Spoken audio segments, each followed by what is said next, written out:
अब देखते हैं संसदीय प्रणाली से रिलेटेड वन लाइनर्स। तो सबसे पहला है, भारतीय संसद के निचले सदन की अध्यक्षता कौन करता है? तो निचला सदन होता कौन सा? तो लोकसभा। तो उसकी अध्यक्षता कौन करता है? लोकसभा अध्यक्ष।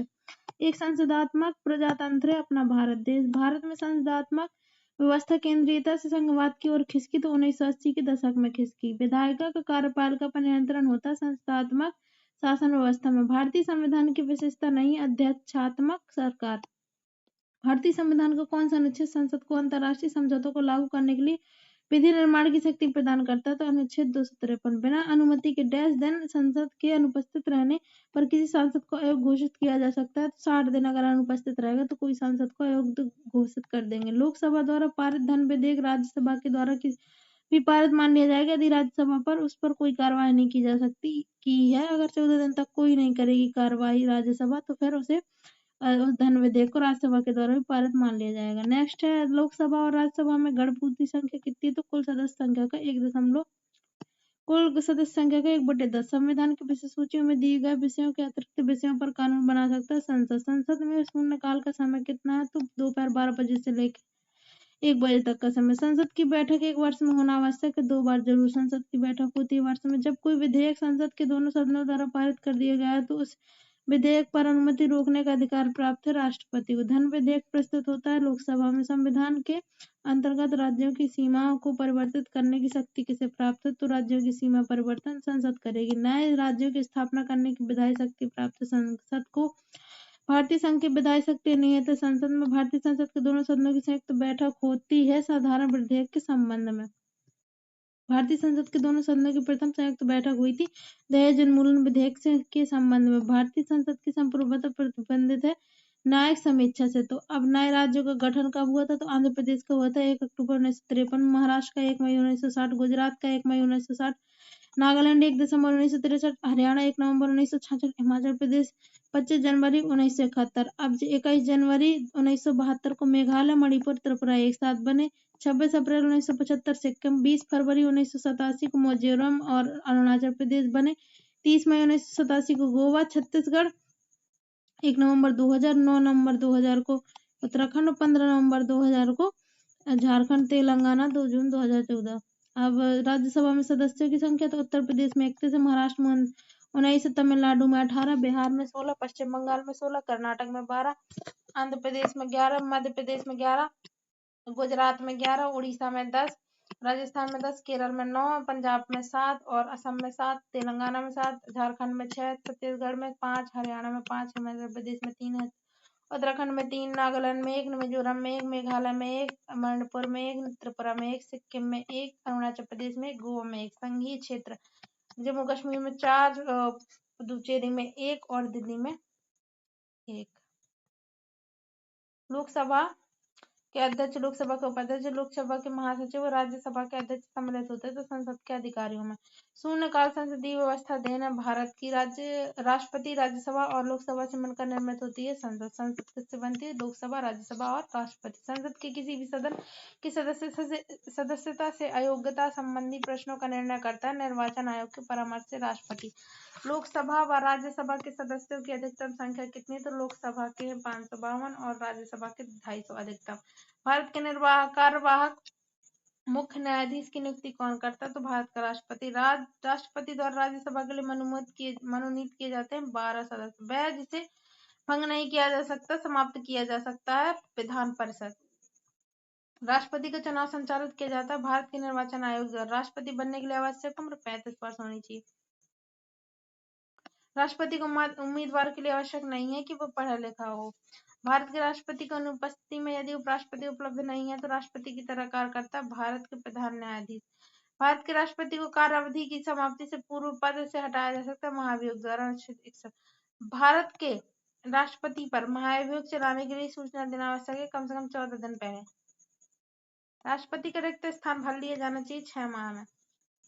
वित्त आयोग के अध्यक्ष और संघ राज्य क्षेत्र के मुख्यमंत्री की नियुक्ति करी जाती है भारत के राष्ट्रपति द्वारा। संघीय कार्यपालिका शक्तिमान राष्ट्रपति में नियत होते हैं। अनुच्छेद 53 के अंतर्गत भारतीय गणतंत्र का प्रमुख है भारत का राष्ट्रपति। लोकसभा भंग हो तो आकस्मिक निधि से धनराशि निकाली जाएगी राष्ट्रपति के आदेश द्वारा। लोकसभा और राज्यसभा की संयुक्त बैठक आहूत करी जाती है राष्ट्रपति द्वारा। भारतीय संविधान के अंतर्गत राष्ट्रपति को अधिकार है कि वह किसी भी बिल पर अपनी अनुमति रोक ले। तो अनुच्छेद 111 के अंतर्गत किसी भौगोलिक क्षेत्र को अनुसूचित क्षेत्र घोषित करने की संवैधानिक अधिकार है राष्ट्रपति को। विधि के प्रश्न पर भारतीय सर्वोच्च न्यायालय से परामर्श लेने का अधिकार है राष्ट्रपति को।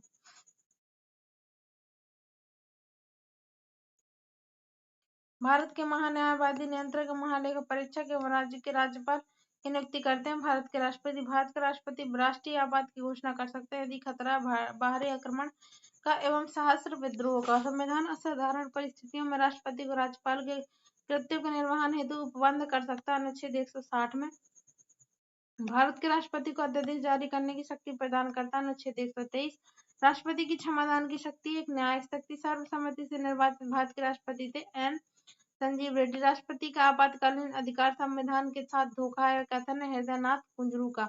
वह राष्ट्र का प्रतिनिधित्व करता है परंतु राष्ट्र का नेतृत्व नहीं करता। युक्ति लागू होती राष्ट्रपति पर। भारत के मुख्य न्यायाधीश जिन्होंने राष्ट्रपति के रूप में भी काम किया तो ये थे जस्टिस एम हिदायतुल्ला। भारत के वह राष्ट्रपति जिन्होंने लगातार 2 कार्य अवधि पूर्ण करी तो डॉक्टर राजेंद्र प्रसाद। प्रशासकीय प्राधिकरण अधिनियम 1985 के अंतर्गत राज्य प्रशासकीय प्राधिकरण का गठन कर सकती है संसद। भारत के नियंत्रक एवं महालेखा परीक्षक के संघ के लेखा संबंधी प्रतिवेदनों को सर्वप्रथम प्रस्तुत किया जाता है। भारत के राष्ट्रपति को राष्ट्रपति का भाषण तैयार किया जाता है मंत्रिमंडल के द्वारा। लोकसभा को विघटित कर सकता है राष्ट्रपति। भारत के उपराष्ट्रपति को हटाने का प्रस्ताव रखा जाता है केवल राज्यसभा में। भारत के लोकसभा के सदस्य एवं राज्यसभा के सदस्य की निर्वाचित करते हैं उपराष्ट्रपति को। राज्यसभा का अध्यक्ष होता है भारत का उपराष्ट्रपति। विधायी कार्य करने के लिए भारत की संसद के संयुक्त अधिवेशन की अध्यक्षता करते हैं तो लोकसभा के अध्यक्ष। धन विधेयक भारत के संविधान के किस अनुच्छेद में परिभाषित किए गए हैं तो अनुच्छेद 110। संविधान के अंतर्गत प्रधानमंत्री उत्तरदायी है लोकसभा के प्रति।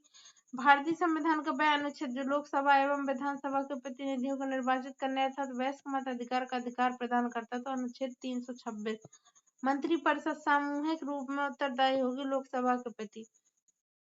लोकसभा में अविश्वास प्रस्ताव प्रस्तुत करने के लिए जितने सदस्यों की सहमति की आवश्यकता है 50 सदस्य। धन विधेयक पूरा स्थापित किया जाता है लोकसभा में। लोकसभा के सत्र का अवसान करने के लिए प्राधिकृत है राष्ट्रपति। डिलिमिटेशन के बाद यूपी में निर्वाचकों की संख्या के अनुसार सबसे बड़ा संसदीय क्षेत्र उन्नाव। लोकसभा व राज्यसभा में प्रतिनिधित्व सबसे अधिक है तो उत्तर प्रदेश का। संसद के दोनों सदनों की संयुक्त बैठक की अध्यक्षता करेगा लोकसभा का अध्यक्ष। प्रो टेम स्पीकर का कर्तव्य होता है नवनिर्वाचित लोकसभा विधानसभा के सदस्यों को शपथ दिलाना। कोई विधेयक धन विधेयक है या नहीं इसका निर्णय कौन करता है तो लोकसभा अध्यक्ष। लोकसभा का सचिवालय सीधे नियंत्रित होता है लोकसभा के अध्यक्ष द्वारा। प्रथम जनजातीय लोकसभा अध्यक्ष थे पी.ए. संगमा। प्रथम स्पीकर जिसके खिलाफ लोकसभा में अविश्वास प्रस्ताव लाया गया था तो जी.वी. मावलकर। लोकसभा की प्रथम महिला अध्यक्ष है मीरा कुमार। लोकसभा के 2 सत्रों को अंतराल को कहते हैं सत्रावसान काल। लोकसभा की सामान्यतः अवधि 5 वर्ष की होती है तो प्रथम बैठक के लिए नियत तिथि से लोकसभा के सत्र की समाप्ति करना से तात्पर्य सत्रावसान। भारतीय संसद के लोक लेखा समिति के चेयरमैन को मनोनीत करता है लोकसभा अध्यक्ष। लोकसभा एवं राज्यसभा में गणपूर्ति संख्या कुल सदस्य का 1/10।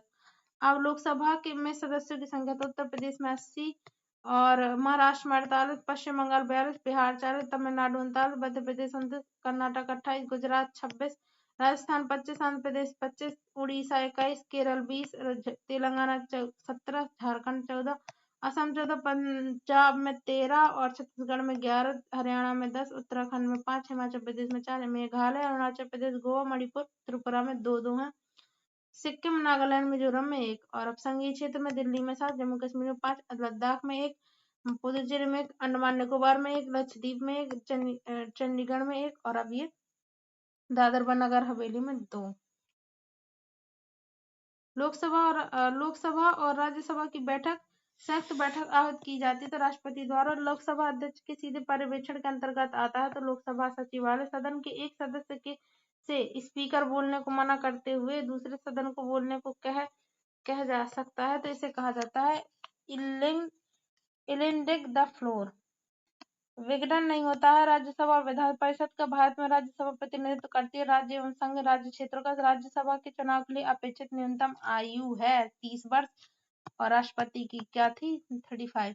राज्यसभा में राज्यों को प्रतिनिधित्व दिया जाता है उनकी जनसंख्या के आधार पर। वह सभा जिसका अध्यक्ष उसका सदस्य नहीं होता। राज्यसभा लोकसभा द्वारा विचारार्थ भेजे गए वित्त विधेयक को राज्यसभा अधिकतम रोके रख सकती है 14 दिन। 14 दिन कार्रवाई नहीं करेगी तो अपने आप पारित हो जाएगा।